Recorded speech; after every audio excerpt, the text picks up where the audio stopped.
Ever since I was a kid, one of the things that I always wanted was an Indiana Jones action figure, and now I kind of get to have that because of the last movie, and it's actually really cool. And I didn't really have an intro plan for this, so I just thought I would show that to you guys. And now, without further ado, let's talk about the movie.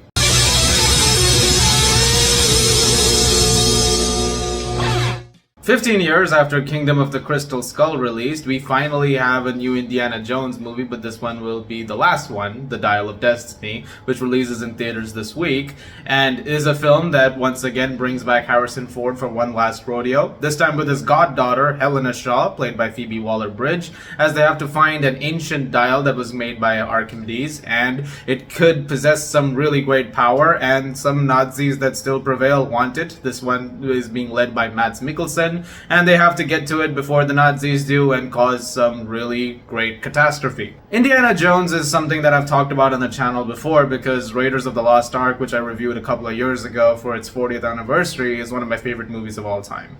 The memories that I have associated with Indiana Jones, as I've talked about before in that, they go back to when I was a little kid, and it goes back to a point where my dad decided to show me the movies, and at first I thought, well, why do I want to watch this? Some archaeologist going around to find some hidden treasure. I mean, sure, let's see what it's about. And then I ended up loving Raiders, and then I watched the subsequent other movies, Temple of Doom and The Last Crusade, which is my other favorite Indiana Jones movie. And I did watch Kingdom of the Crystal Skull in theaters, and I've never hated that movie, but I completely understand why people were not a big fan of it.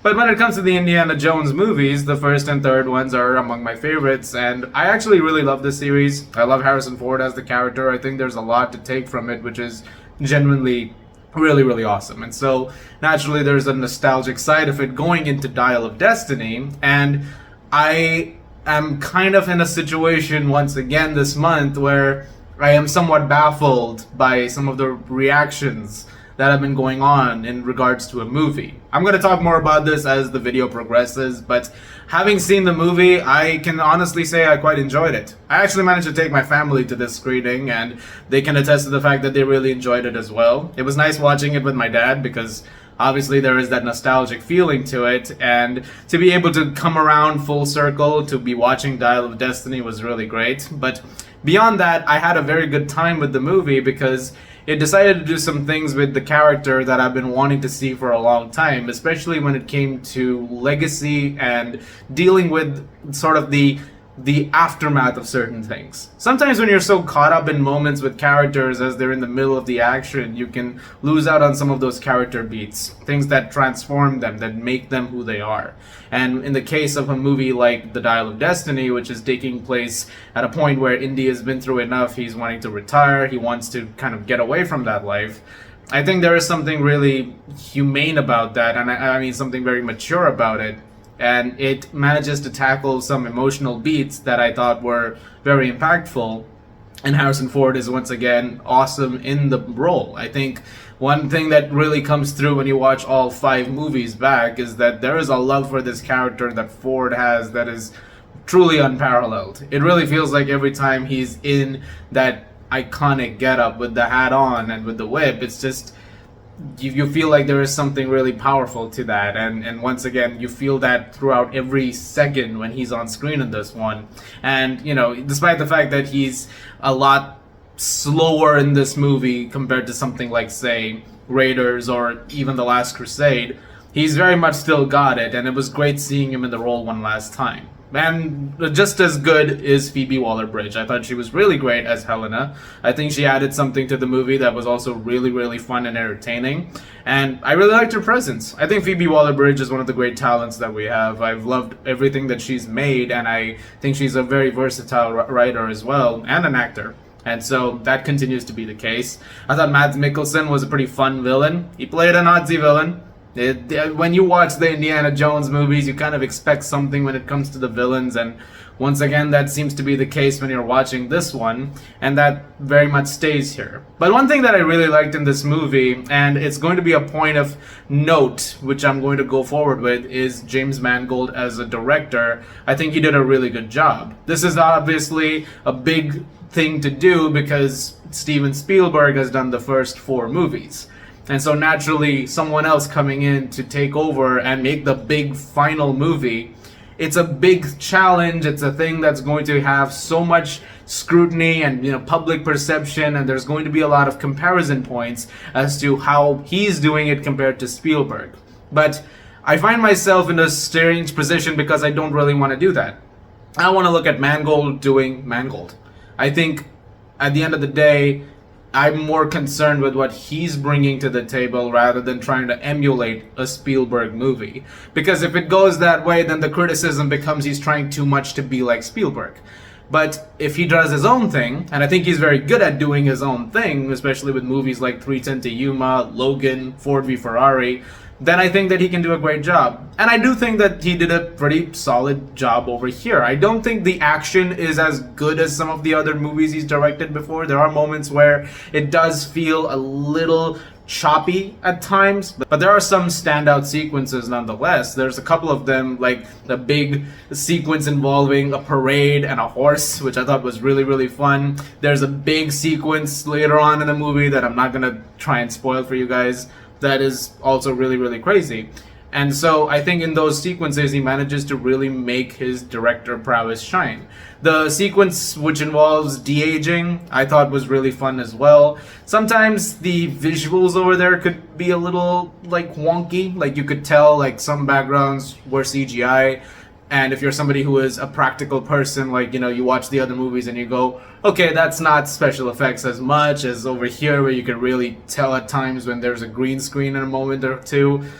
Okay, I would admit that those are a couple of issues that I had with the movie as well, but I also really loved the direction that he had in the smaller moments. There's a few sequences with him and Helena and some other characters that I thought really did, do wonders again for Indy. This goes back to talking about how they've explored the character and sort of, the things that have, happened in his life and the way that that's explored. I thought it was really, really great as well. I am curious to hear what other people are going to say though, because I feel like, it's very easy to go the comparison route, but I mean, mass audiences, especially as the movie rolls out in the theaters, I am curious as to what the reactions are going to be. John Williams scoring, I believe, one last time, and he does a great job once again. I mean, he is a legend when it comes to musical compositions. This is not something that is going to surprise you, me saying, John Williams did another great score. That's obviously something that's going to come, and I mean, once again, he does not miss. I can't wait to get this score. Hopefully it's released on disc. Sometimes that's a rarity these days, so you have to, specifically ask for that kind of a release. I find it a little crazy though, because now that this movie is, has been viewed, I find myself in a strange position where I am once again a little confused. I mentioned it earlier in the video, but something about the reaction to this movie has been really strange. Now, you've already probably seen a really great breakdown of, these particular things about, nuance and how binary things are from Chris Duckman's review of the movie. But there is a certain sense to that sort of reactionary, response that people have to movies that sometimes it makes the entire conversation just around those things. And I feel like it dominated a lot of things that were going on with Indiana Jones and a few other movies this summer. And I feel like it's not the whole picture, because a social media reaction or first reactions that come out and, how you're trying to gauge things, it's not always going to give you the full, respect of something. And I say this even with things that I have done before. Even if I've done a first reaction before, I implore people watch the review, because a review is going to go more into it. And, it's going to give you more details on, stuff that is only briefly hinted at in a social media response. My point with this is very simple, because it's just the idea of, patience. It's the idea of really getting a chance to express. Now, granted, the embargo for this movie has been up since Cannes, so it's a slightly different scenario, but I also do firmly believe that this movie does not fall into the basic good or horrible, landscape. I think it's a movie that is very enjoyable, but with flaws. I don't think it's a perfect movie by any means. I do think certain things could be tuned up, visually speaking. I think sometimes the storytelling could go a little deeper into some aspects, and I don't think it quite does that at times. There are some things that I do feel like, do suffer in terms of what story is being told in Dial of Destiny, and certain things that could be fine-tuned, especially when it comes to some characterization and some motivations that are going on throughout the entire film, especially with side characters. Those are things that I will bring up. But at the same time, I also don't think that, it's going to get as much attention as something that goes one way or the other. And I find that to be a little concerning, because at the end of the day, what exactly do reviews do? It's supposed to be stuff that is creating a proper conversation that goes multiple different avenues, not something that just tries to go for, the extremes, if you will. I know I'm probably plagiarizing over here, and I don't want to step on the toes of a review that has already addressed these things, but it's happened 3 times in the last month that you are sort of perplexed. And after a while, you have to sort of take a second and go, okay, what's wrong? What's going on over here? And so I feel like I just had to put that out there. And at the end of the day, I thought Dial of Destiny was a really fun and very entertaining movie. I would say this is not as good as Raiders or The Last Crusade. I would say this is right below that, like number 3. After that, do whatever you want. But I did really enjoy it, and I am very excited to hear your guys' thoughts as the film does release in theaters, what you guys make of it, and I'm looking forward to seeing more of those reactions come in over the course of the opening weekend. I'm gonna give Indiana Jones and the Dial of Destiny an 8 out of 10. I would say going forward, extremes shouldn't really be a thing. I mean, I know social media reactions are the norm in terms of, getting that kind of traction, but at the end of the day, try to go for something with a little more nuance to it, a little more, a restraint. And I say that to myself too. I blame myself a couple of times. I may have gone a little extra, and if I have, then that's on me, But I think the conversation with films, especially ones that are making choices or doing things that may not, work for everybody, I think it's nice to have that kind of, breaking line, in order to work off of that. So guys, thank you very much for watching. Let me know what you guys think of the movie, as in when you guys get a chance to see it. Let me know your Indiana Jones movie rankings. I would love to know those. And, I hope you guys, watched the video all the way to the end and did enjoy it. And if you did, and if you are not subscribed yet, please do hit that button down below. I hope you guys, stay on for more videos. And those of you who are already here, thank you once again. And I hope you guys keep enjoying. And I will see all of you guys at the movies.